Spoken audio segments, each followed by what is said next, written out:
জানি না, কোনো কিছুই ছাড়তে চাই না, মানে নাটক আজকে আমাকে দাঁড় করিয়েছে, তো আমি ওই জায়গাটা কেন ছাড়বো।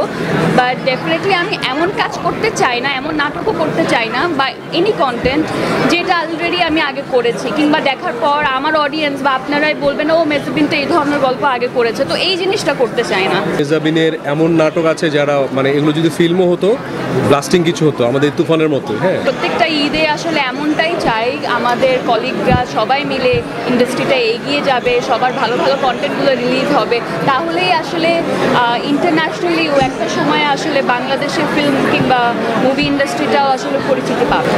অলরেডি আসলে কমে গিয়েছে, এখন ভালো কাজ করতে গেলে দেখা যায় প্রিপারেশন, স্ক্রিপ্টিং, এই পুরো প্রসেস থেকে জড়িত থাকলে প্রত্যেকটা প্রজেক্টের পিছনে 3 থেকে 4 মাস চলে যায়। তো 3-4 মাস যদি একটা প্রজেক্টের পিছনে যায়, তাহলে বছরে 3-4টার বেশি আসলে করা সম্ভব হয় না, যদি কোয়ালিটি মেনটেন করে আসলে কাজ করা যায়।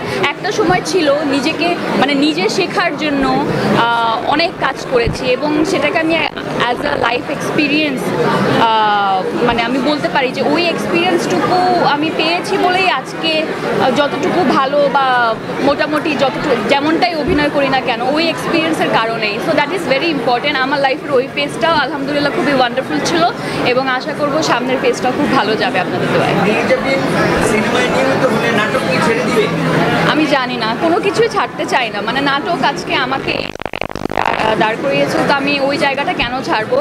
বাট ডেফিনেটলি আমি এমন কাজ করতে চাই না, এমন নাটকও করতে চাই না, বা এনি কন্টেন্ট যেটা অলরেডি আমি আগে করেছি, কিংবা দেখার পর আমার অডিয়েন্স বা আপনারাই বলবেন ও মেজাবিন তো এই ধরনের গল্প আগে করেছে, তো এই জিনিসটা করতে চাই না। বাংলাদেশের যদি নাটকের কথা বলি, শি ইজ আ ব্র্যান্ড। মেজাবিনের এমন নাটক আছে যারা মানে এগুলো যদি ফিল্মও হতো, ব্লাস্টিং কিছু হতো আমাদের তুফানের মতো। হ্যাঁ, সো মেজাবিন অলরেডি প্রুভড যে মেজাবিন কত বড় ব্র্যান্ড। এবং আমি আজকে আপনাদের সামনে একটা কথা বলতে পারি, মেজাবিন আমার অনেক ভালো একজন কলিগ, আমরা একসাথে অনেক কাজও করেছি, এবং মেজাবিন আজকে এখানে এসেছে, তার মানে ধামাকা আরও বাকি আছে। মেজাবিনকে আমরা হয়তো আরও বড় পরিসরে, আরও বড় গ্র্যান্ডভাবে আমরা এখানে নিয়ে আসবো। আজকে জাস্ট একটা ছোটো ট্রেলার দেখালো মেজাবিন।